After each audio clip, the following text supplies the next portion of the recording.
बड़ी खबर बांग्लादेश से, जहां बांग्लादेश में हिंदुओं पर अत्याचार लगातार जारी है। बांग्लादेश में हिंदू रिक्शा चालक से मारपीट का मामला सामने आया। हाथ में कलावा पहनने पर रिक्शा चालक को पीटा गया है। मुस्लिम कट्टरपंथियों पर मारपीट का आरोप लगा है। ये बड़ी खबर जो इस बीच निकलकर सामने आ रही है, मुस्लिम कट्टरपंथियों के ऊपर मारपीट का आरोप लगा है। ये बड़ी खबर निकलकर सामने आई है। रिक्शा चालक के साथ मारपीट की गई है। बांग्लादेश में हिंदुओं के ऊपर अत्याचार लगातार जारी है और बांग्लादेश में हिंदू रिक्शा चालक से मारपीट का मामला सामने आया है। हाथ में कलावा पहनने पर रिक्शा चालक को पीटा गया है। ये बड़ी खबर जो फिलहाल निकलकर सामने आ रही है। हाथ में कलावा पहनने पर रिक्शा चालक को पीटने का मामला सामने आया है। ये बड़ी खबर जो फिलहाल निकलकर सामने आ रही है। बांग्लादेश में हिंदुओं के ऊपर अत्याचार लगातार जारी है। लगातार बांग्लादेश में हिंदुओं के ऊपर अत्याचार किए जा रहे हैं और कलावा देखकर जो है यहाँ कट्टरपंथियों ने मारपीट की है। ये बड़ी खबर जो फिलहाल निकलकर सामने आ रही है। तो कलावा देखकर कट्टरपंथियों के द्वारा रिक्शा चालक के साथ मारपीट की गई है। हमारे सहयोगी रैनिक दत्ता जुड़े हैं, रुक करेंगे इन्फॉर्मेशन के लिए उनका। रैनिक, जिस तरीके से बड़ी हैरान कर देने वाली खबर यह निकलकर सामने आई है कि कट्टरपंथियों में खौफ बिल्कुल भी बांग्लादेश में नहीं बचा है और कट्टरपंथियों की इतनी हिमाकत की उन्होंने हाथ में कलावा देखा और रिक्शा चालक के साथ मारपीट शुरू कर दी। एकदम देखिए, बांग्लादेश में कट्टरपंथियों की तरफ से जिस तरीके का बर्ताव किया जा रहा है, वो जितना दिन जा रहा है उतना ही बढ़ता हुआ नजर आ रहा है।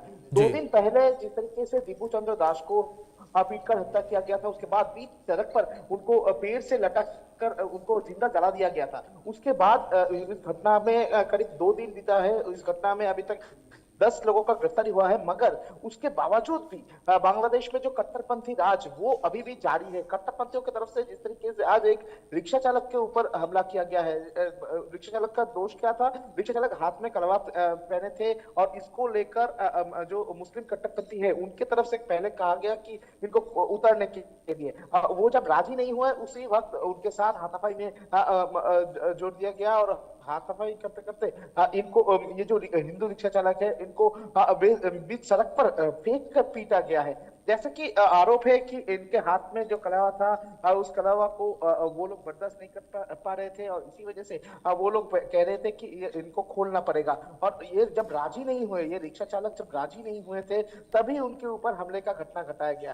तो एक कलावा पहनने के लिए जिस तरीके से एक हिंदू रिक्शा चालक को बीच सड़क पर फेंक के पीटा जा रहे हैं और तो पुलिस के सामने जो तस्वीर भी सामने आ रहा है, पुलिस जब उनको रेस्क्यू करके ले जा रहे हैं, ठीक उसी टाइम पर भी जो कट्टरपंथी युवक है उनके तरफ से उनको पकड़ा जा रहा है, पकड़ के मारने का कोशिश किया जा रहा है, हाथ से ये कलावा खोलने का कोशिश किया जा रहा है। तो एकदम पुलिस के सामने बीच सड़क पर लोग इस तरीके का घटना घट रहा है, मगर उसके बावजूद भी पुलिस की तरफ से कोई कार्रवाई नहीं किया जा रहा है, पुलिस की तरफ से कोई एक्शन नहीं लिया जा रहा है। पुलिस सिर्फ इनको रेस्क्यू करके ले जा रहा है कि जो लोग इनको पीट रहे थे उनके खिलाफ में कोई एक्शन मोहम्मद यूनुस का या इंटरिम गवर्नमेंट के रहते हुए कोई पुलिस की तरफ से नहीं किया जा रहा है। ऐसा ही तस्वीर में सामने आ रहा है। तो एक बार तो साफ हो चुका है कि मोहम्मद यूनुस पहले से ही जिस तरीके से कट्टरपंथियों को समर्थन करते हुए आए हैं और कट्टरपंथियों का जो दोष है उनको छुपाते हुए आए हैं, और अभी भी तस्वीर में भी दिखाई दे रहा है कि पुलिस के सामने घटना घट रहा है, मगर पुलिस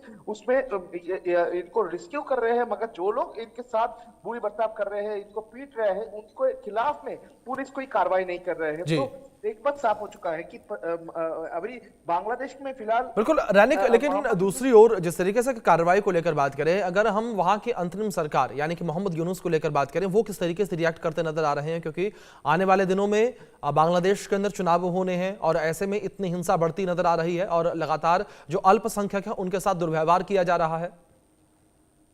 देखिए, 2 दिन पहले का जो घटना था दीपू चंद्र दास, उनका घटना में जिस तरीके से मोहम्मद यूनुस का इंटरिम गवर्नमेंट एक्शन लिए है, वो देखते हुए एक उम्मीद आ रहा था कि मोहम्मद यूनुस का इंटरिम गवर्नमेंट ये इलेक्शन के पहले किसी भी हालात पर जो सांप्रदायिक हिंसा उनको रोकने का कोशिश करेंगे और लॉ एंड ऑर्डर सिचुएशन को ठीक करने का कोशिश करेंगे। क्योंकि देखा जाए तो दीपू चंद्र दास का घटना में अभी तक फिलहाल 10 लोगों का गिरफ्तारी हो चुका है। तो इसको लेकर एक उम्मीद तैयार हो रहा था मोहम्मद यूनुस का इंटरिम गवर्नमेंट के ऊपर कि लॉ एंड ऑर्डर सिचुएशन को कंट्रोल करने के लिए और जो माइनॉरिटीज है उनका सुरक्षा देने के लिए अभी इंटरिम गवर्नमेंट जो है वो काम करेगा। मगर अभी जो फिलहाल जो तस्वीर सामने आ रहा है, उस तस्वीर देखने के बाद फिर से ये घटना देखने के बाद फिर से ये जो उम्मीद था वो उम्मीद टूट गया है बोल सकते हैं, क्योंकि मोहम्मद यूनिस का रहते हुए जिस तरीके का तस्वीर इसके पहले भी देखने को मिला था कि इंटरिम गवर्नमेंट के रहते हुए कट्टरपंथियों के खिलाफ में कोई कार्रवाई नहीं किया जा रहा था, और अभी भी कट्टरपंथियों का जो राज वो बांग्लादेश में जारी है। तो इसमें भी फिर से एक सवाल ही बार बार से आ रहा है कि बांग्लादेश में चुनाव सही तरीके से हो पाएगा,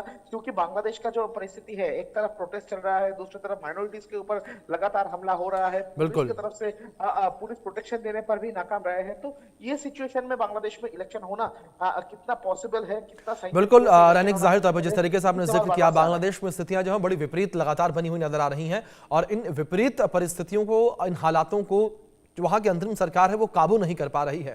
फिलहाल बहुत शुक्रिया जुड़ने के लिए और तमाम जानकारियों के लिए रैनिक।